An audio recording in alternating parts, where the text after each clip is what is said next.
आदरणीय पवार साहेब,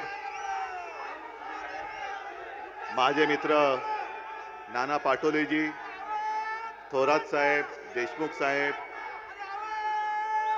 आपली खासदार सुप्रियाताई, व्यासपीठावरील सर्वच मान्यवर आणि जमलेल्या माझ्या तमाम देशभक्त बांधवांनो, भगिनींनो आणि मातांनो, उद्या 1 मे आहे, महाराष्ट्र दिन. आज मध्यरात्री मी संयुक्त महाराष्ट्राच्या लढ्यासाठी ज्यांनी ज्यांनी बलिदान केलं त्यांना अभिवादन करायला हुतात्मा स्मारकाकडे मी जाणारच आहे. पण आजच्या या पूर्वसंध्येच्या या सभेत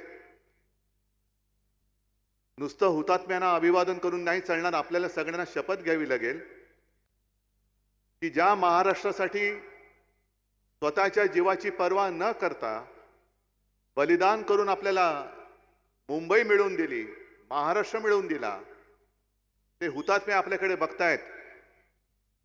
महाराष्ट्राची लूट होते, महाराष्ट्राची अस्मिता पायदळीत तुडवली जाते, ते हुतात्मे आपल्याकडे बघतायत की मी कोणासाठी बलिदान केलं. आणि मी शपथ घेऊन त्यांना सांगू इच्छितो आपल्या सगळ्यांच्या वतीने की तुम्ही ज्याप्रमाणे एखाद्या मर्दासारखं, आणि मर्द म्हणूनच गोळ्यांना सामोरे गेलात. आम्ही आता हा जो हुकुमशाह महाराष्ट्रामध्ये फिरतोय त्याच्या कचाट्यात तुम्ही आम्हाला मिळवून दिलेला महाराष्ट्र, काही झालं, प्राण गेला तरी 72, पण आम्ही महाराष्ट्र त्याच्या हातात जाऊ देणार नाही. सुप्रियाताई, तुझं मला कौतुक करायला पाहिजे, कारण हे असे प्रसंग फार यातनारही असतात. आम्ही त्यातून गेलोय, जात असतोच. माझं ठीक आहे, मी एक मुलगा म्हणून उभा राहिलो, पण तू तर मुलगी आहेस, महिला आहेस, तरी देखील तू पहाडासारखी तुझ्या बाबांसोबत, त्याचा मला आणि माझ्या सगळ्या महाराष्ट्रातील बांधवांना आणि भगिनींना तुझा अभिमान आहे. बाकी विषय बोलण्यासारखे खूप आहेत. नाना, तुम्ही सांगितलं की पंतप्रधान कसे फिरतायत, सगळं ट्रॅफिक जाम, पॅक, खाली पण जाम, वरती पण जाम, आणि मध्ये फिरतात. काल पुण्यामध्ये सभा झाली, ठिकाण योग्य होतं, रेसकोर्स.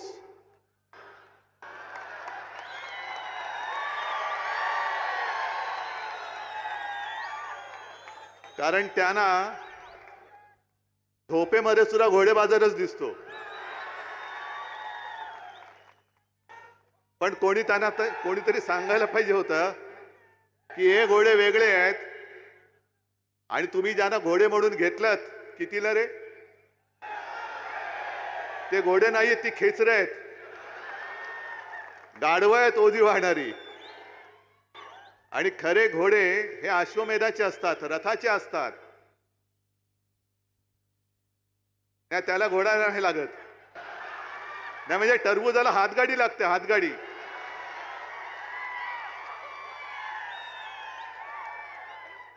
पण एकूणची जी निवडणूक आहे, मला खरंच कीव येते भाजपाची आणि मोदीजींची.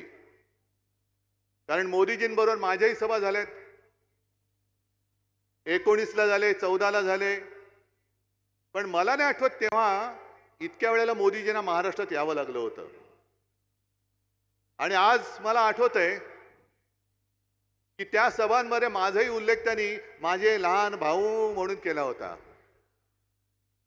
अरे मग लहान भाऊ होतो तर मग नातं का तोडलं? बरं, कोणत्या भाषेत तुम्ही बोलताय? तुम्ही 10 वर्ष काय केलं ते सांगा. अजूनही ह्यांच्या मानगुट्टीवरती, म्हणजे मुनगट्टीवर नाही, तो वेगळा, पण यांच्या मानगुट्टीवरती जे काँग्रेसचं भूत बसलंय तेच उतरत नाहीये.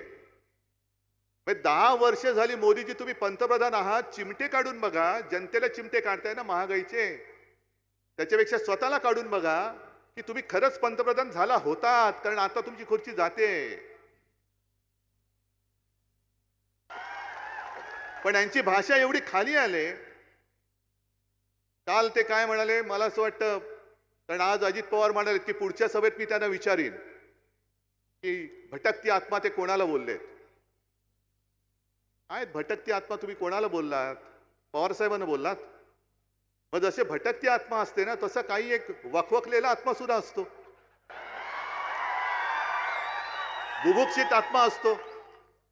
आणि हा वखवकलेला आत्मा कसा असतो माहितीये? सगळीकडे जातो आणि सगळं काय म्हणजे पवार साहेब त्यांच्या मुलीला मुख्यमंत्री करायला लढतायत, मी माझ्या मुलाला मुख्यमंत्री करायला लढतोय आणि हे स्वतःसाठी लढतायत. मी माझं माझ्यासाठी आणि सगळी कामं मित्रांसाठी.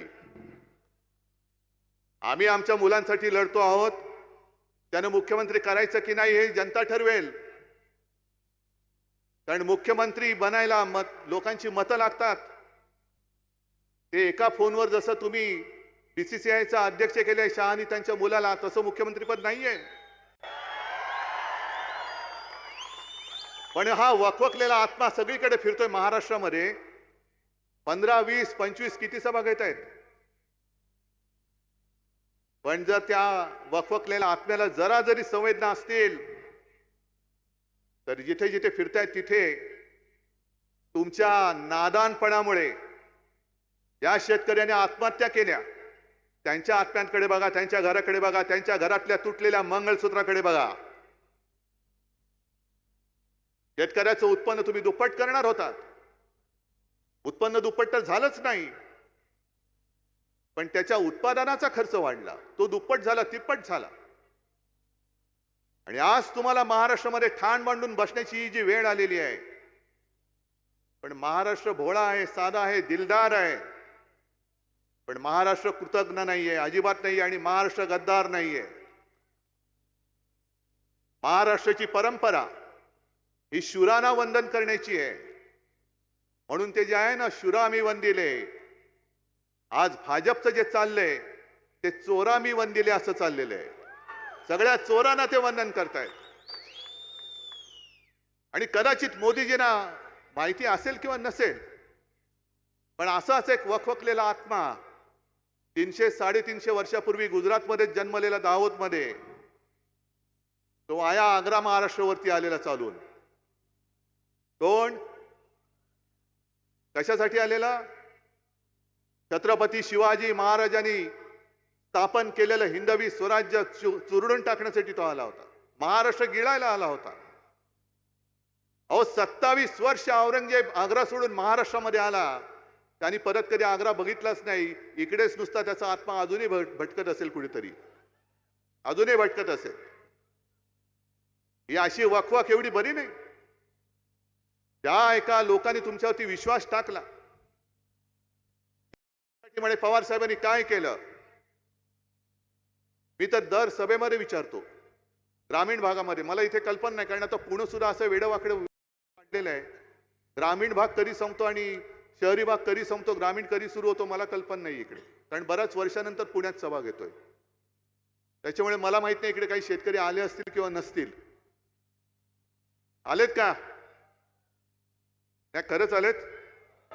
कारण मी दर सभेत विचारतो की पवार साहेबांनी त्यावेळेला केंद्रीय कृषी मंत्री असताना पहिल्या प्रथम देशातल्या शेतकऱ्यांना कर्ज माफ केलं होतं. आणि त्याच्यानंतर मी मुख्यमंत्री झालो. माझ्या सोबत सगळे महाविकास आघाडीचे, आपले नाना तेव्हा अध्यक्ष होते, थोरात साहेब महसूल मंत्री होते, देशमुख साहेब गृहमंत्री होते, हे आता तिकडे जे गेलेत ते अर्थमंत्री होते. आणि कोणी न मागता महाविकास आघाडीच्या सरकारने शेतकऱ्यांची 2 लाखापर्यंतची पीक कर्जाची जी रक्कम होती ती त्यातनं आम्ही तुम्हाला मुक्त केलं होतं. तेव्हा कापसाचे भाव काय होते, सोयाबीनचे काय होते, हे सगळ्यांना माहिती आहे. आम्ही तुमच्यासारखे खोटं नाही बोललो कधी. आम्ही जे बोलतो ते करून दाखवतो, आणि जे करून दाखवतो तेच आम्ही बोलतो. पण ह्यांची वृत्ती एवढी वाईट आहे. आज मला कळत नाही, सुप्रिया तू उल्लेख केला नॅशनल करप्ट पार्टी, आणि क्लीन चिट कोणाला मिळाली? मग 70,000 कोटीचा घोटाळा कोणी केला होता? बँकेचा घोटाळा कोणी केला होता? बरं ते सोडून द्या. काल परवाकडे आपले मोदीजी शिवसेनेला, हो माझ्या शिवसेनेला, माझ्या वडिलोपार्जित शिवसेनेला नकली सेना म्हणाले. कारण त्यांच्या बरोबर आहे गद्दारांची फौज, गद्दारांची टोळी, गाढवांची टोळी, ही त्याला ते सेना मानतायत. मग मोदीजी मला सांगा, आज जर का न्याय तुम्ही लावलात तर तुम्ही जे बोलला होतात नॅशनल करप्ट पार्टी, आता आमचंही चिन्ह गद्दाराने दिले आणि पवार साहेबांचं पण गद्दाराने दिलेलं आहे. मग नॅशनल करप्ट पार्टी ही इकडे आहे का तुमच्या सोबत आहे? मग ही कशी चालते तुम्हाला नॅशनल करप्ट पार्टी? ही एका बाजूला आमच्यावरती टीका करायची नकली सेना, पण अख्खी भ्रष्टाचारांची फौज. म्हणजे मी कालपासून जे बोलतोय, एक अकेला सप्पे भारी, सोबत सगळे भ्रष्टाचारी, सगळे सोबत भ्रष्टाचारी आहेत. यांची नीती अशी आहे, मी तर हा प्रश्न दरवेळेला विचारतो, जी शिवसेना अख्खी, ज्या शिवसेनेने तुम्हाला कठीण काळात जी मदत केली म्हणून तुम्ही पंतप्रधान झालात, ती शिवसेना तुम्ही संपवायला निघालात. त्या शिवसेना प्रमुखांनी अत्यंत कठीण आणि प्रतिकूल काळामध्ये सुद्धा मोदींना जेव्हा वाजपेयी काढायला निघाले होते तेव्हा मोदींची बाजू घेतली होती. त्या बाळासाहेबांच्या शिवसेनेला तुम्ही संपवायला निघालात आणि मग कोणाचा तुम्ही प्रचार करताय? मी कालच्याही सभेत विचारला प्रश्न, तोच तुम्हाला विचारतो. तुम्ही युट्यूब बघता ना? मग त्या रवीश कुमारनी काल एक व्हिडिओ टाकलाय, भारतातलं सगळ्यात मोठं सेक्स स्कॅन्डल. मुद्दामून बघा, मोदींना कोण हवे आणि कोण नको.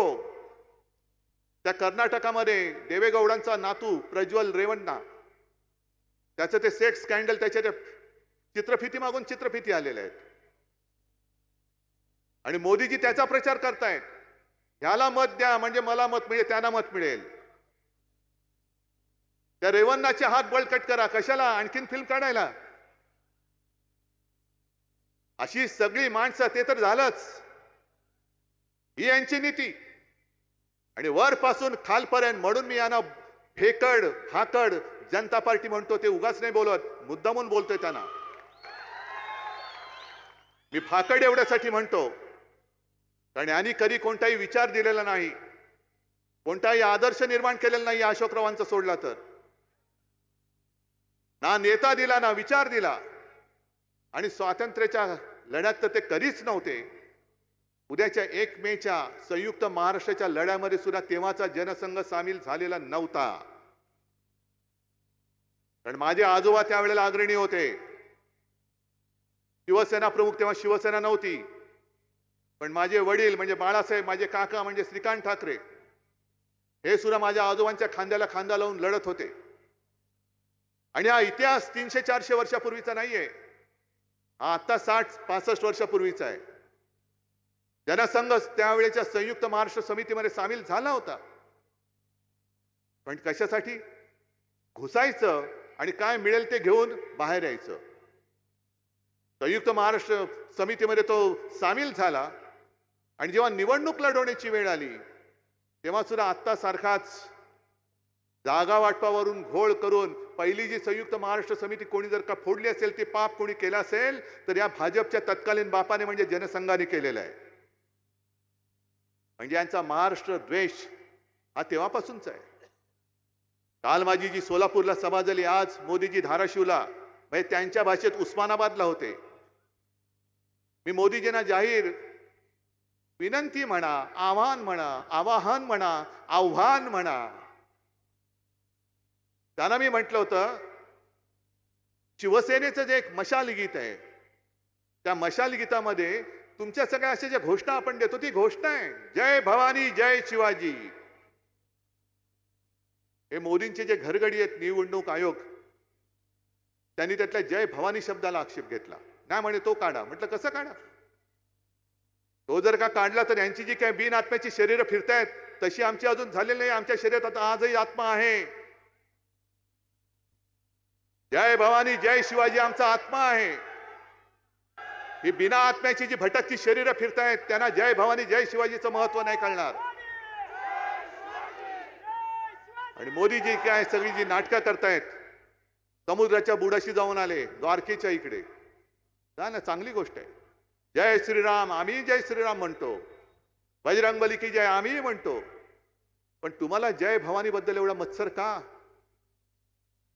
तुम्ही समुद्राच्या बुडाशी जाऊन आलात, पण धाराशिवला जाऊन तुळजा मातेच्या दर्शनाला अजून तुम्ही गेलेला नाहीत. पंतप्रधान पद बसल्यापासून त्याच्या आधी पण ना मला कधी देवेंद्र तिकडे गेल्याचं आठवत, ना मोदी तुळजाभवानीच्या दर्शनाला गेलेलं आठवत. तुमचा महाराष्ट्र द्वेष हा इथपर्यंत भिनलाय. आणि तुम्हाला जे बहुमत पाहिजे, पाशवी बहुमत पाहिजे, ते घटना बदलण्यासाठी हे आता उघड झालेलं आहे. त्यांचं आजपर्यंत कसं होतं 2014 आणि 19ला मोदी बोले आणि जग हाले. आता जग तिकडेच आहे, पण मोदीच हलतायत, कारण काहीच चालत नाहीये. जे जे बोलतायत ते फसतंय. आधी 400 पारचा नारे दिल्यानंतर जनता म्हणते तडीपार. त्याच्यानंतर मग ते मुलांवरती आले, मांस मच्छीवरती आले, भटकत्या आत्म्यावरती आले. 400 पार म्हटल्यानंतर लोकांच्या लक्षात आलं की यांना पाशवी बहुमत का पाहिजे, तर देशाची घटना बदलायला पाहिजे. आणि देशाची घटना का बदलायची? पुन्हा तिकडे महाराष्ट्राचा द्वेष आहे. कारण ज्या महाराष्ट्राच्या सुपुत्राने डॉक्टर बाबासाहेब आंबेडकर, एक साधा दलित कुटुंबात जन्मलेला माणूस, त्यांनी देशाची घटना लिहिली. अरे हा दलित कुटुंबात जन्मलेला माणूस एवढा बुद्धिमान कसा? आणि त्यांनी लिहिलेली घटना आम्ही मानायची कशी? लागला यांच्या या जे बुरसटलेले विचारसरणीचे आहेत ना, गोमूत्रधारी हिंदुत्ववादी, त्यांच्या पोटात मोरडा आला. अरे एका ह्या गरीब माणसा, गरीब कुटुंबात जन्मलेला माणूस बुद्धीने एवढा श्रीमंत कसा?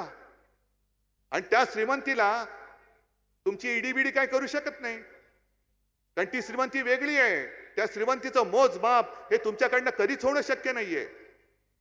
मग त्या दलित कुटुंबात जन्मलेल्या महाराष्ट्राच्या सुपुत्रांनी लिहिलेली घटना मोडून टाका, ती बदलून टाका. पण याद राखा, भाजपवाल्यानं तुम्हाला आज जाहीर इशारा देतोय, तुम्ही परत तर सत्तेवर येत नाहीच आहात, पण जर घटनेला बदलण्यासाठी हात लावाल तर संपूर्ण देश पेटल्याशिवाय राहणार नाही, एवढं लक्षात ठेवा. असेल हिम्मत तर घटना बदलण्याची नुसती तुम्ही एक तयारी करून दाखवा. आरक्षण रद्द करणं हे म्हणे आम्हाला मंजूर नाहीये. मग मंजूर नाही, मग 10 वर्षामध्ये दिलं का नाही आरक्षण? जसं केजरीवाल यांच्या दिल्ली सरकारचे अधिकार कोर्टाने त्यांच्या केजरीवालच्या बाजूने निकाल दिला, पण यांनी तत्काळ लोकसभेमध्ये एक बिल आणलं आणि पाशवी बहुमताच्या जोरावरती कोर्टाचा निर्णय फिरवलात. मग माझ्या धनगर समाजाचा, मराठा समाजाचा आम्ही सांगत होतो तुम्ही घ्या तिकडे अधिवेशन, आम्ही पाठिंबा देतो, का तुम्ही आरक्षण नाही त्याने दिलं? पण आपण काय केलं हे सांगायचं नाही. शेतकऱ्याचे भाव, शेतीमालाला दुप्पट भाव कधी मिळणार ते माहिती नाहीये. बरं, एक वन नेशन वन टॅक्स, सगळे एक एक एकच. मी म्हटलं ना, मी माझं माझ्यासाठी, सगळे एकमेव. जो जीएसटी आणलेला आहे, त्या जीएसटीच्या माध्यमातून किती छोट्या मोठ्या व्यापाऱ्यांची पिळवणूक होते तो तुम्ही जाऊन विचारा. म्हणजे अगदी मोदींचे अंधभक्त असतील त्यांना सुद्धा मी सांगतोय, अरे का रे तुमच्या घरामध्ये जेवण नाही जेवत तुम्ही? तर तुमच्याकडे काय वेगळं मोदी भक्ताचं कार्ड आहे की हा याने कार्ड दाखवलं की गॅस सिलेंडर फुकटात मिळतो? गॅस सिलेंडर फुकटात मिळतो. तुम्ही कार्ड दाखवले की पेट्रोल तुम्हाला फुकट मिळतं. आणि मग काही वर्षांपूर्वी मोदींच्या सभेमधला एक व्हिडिओ फिरतोय, भाई और बहनों मुझे बताओ पेट्रोल नीचे गया कि ऊपर गया? बोलले होते ना, डीजल नीचे गया कि ऊपर गया, गॅस नीचे गया कि ऊपर गया? आता तुम्हाला कळलं असेल, कारण मला नव्हतं कळलं. जीडीपी वाढलाय म्हणजे गॅस, डिझेल, पेट्रोल वाढले की नाही वाढलं? 15 लाख आले, पण तुमच्या खात्यात 15 लाख नाही आले. निवडणूक रोख्यांच्या माध्यमातून भाजपच्या खात्यात करोडो, हजारो, करोडो रुपये आले. आणि आज जगातला सगळ्यात मोठा घोटाळा आहे असं मी नाही बोलत. मोदीजी तुमच्याच मंत्रिमंडळात होत्या त्या अर्थमंत्री निर्मला सीतारामनचे पती बोललेले आहेत. अजून तुरुंगात गेलेले नाहीत. हे नशीब, कारण कदाचित त्या निर्मलाबाईंचा वशिला असेल. पण हा निवडणूक रोख्यांचा घोटाळा हा जगातला सगळ्यात मोठा घोटाळा, ज्याला त्या प्रभाकर जे आहेत प्रभाकर त्यांनी नाव दिलं मोदी गेट. इकडे जरा इकडे तिकडे कोणी गाय बोलल्यानंतर ताबडतोब त्यांना तुरुंगात टाकतात. पण तिथे निर्मलाबाईंच्या पतीनेच तो पूर्ण मोठा त्यांचा गौप्यस्फोट केलेला आहे. बरं, ते बोलल्यानंतर सुद्धा निर्मलाबाई म्हणतायत की आम्ही परत निवडणूक रोख्यांची योजना आणणार. आणि तुम्हाला कदाचित माहिती नसेल की कोर्टाचा निर्णय येण्याच्या आधी जवळपास 10,000 रोखे हे छापून तयार ठेवले होते मोदी सरकारने पुन्हा देश लुटायला. मग मला आता सांगा, मोदीजी म्हणतायत की 70 वर्षात काँग्रेसने जे काही केलं नाही ते मी 2.5 वर्षात केलं. हे तुम्हाला पटते की नाही पटत? अरे कसं नाही, मला पटतंय. कारण काँग्रेसनी 70 वर्षामध्ये त्यांच्या खात्यात किती पैसे आहेत काँग्रेसच्या? काही शेकड्या असतील. आणि भाजपच्या खात्यात 10,000 कोटी. म्हणजे 10 वर्षात 70 वर्षात काँग्रेसने नाही केलं ते 2.5 वर्षात मोदीजींनी करून दाखवलं की नाही दाखवलं?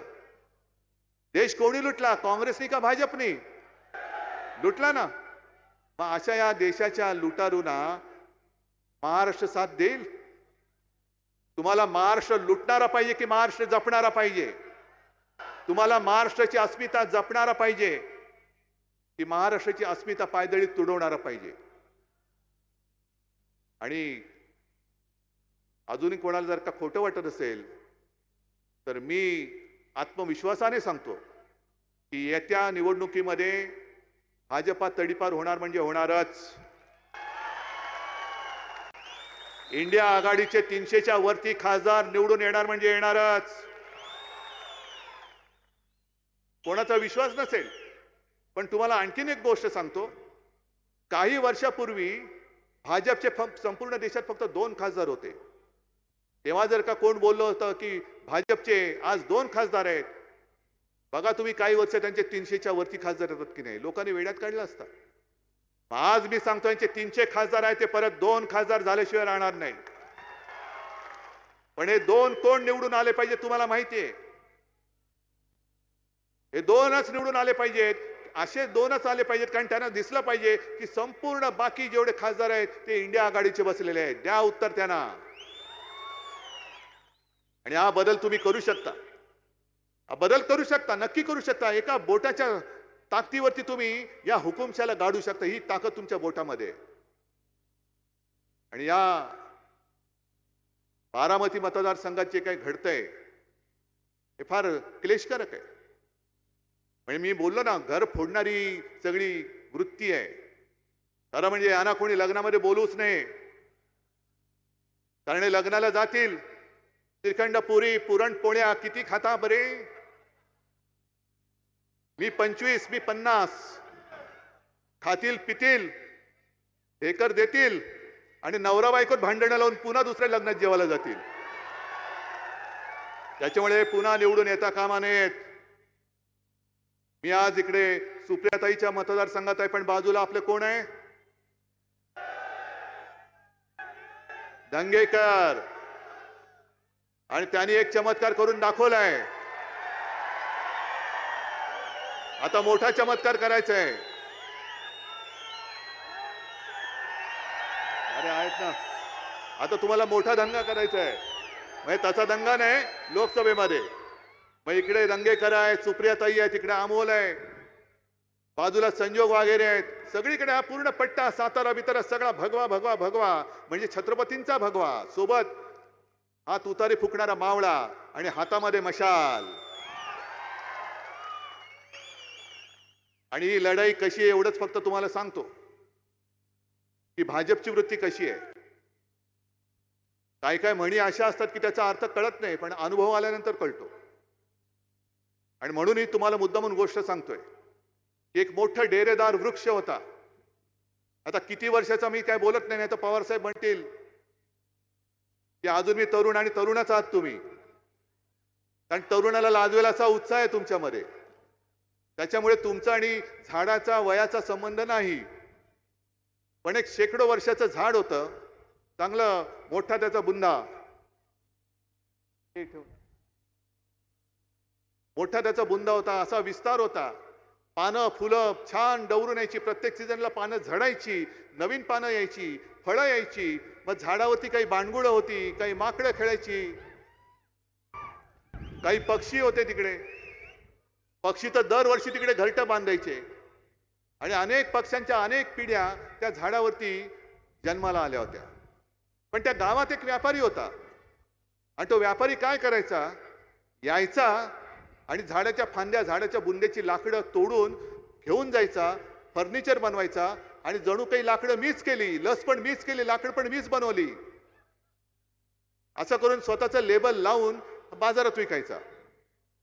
एक दिवस असंच सगळं छान चाललं होतं, पण तो व्यापारी कुऱ्हाड घेऊन आला आणि झाडाच्या बुंद्यावरती घाव घालायला लागला, लाकूड तर पाहिजे.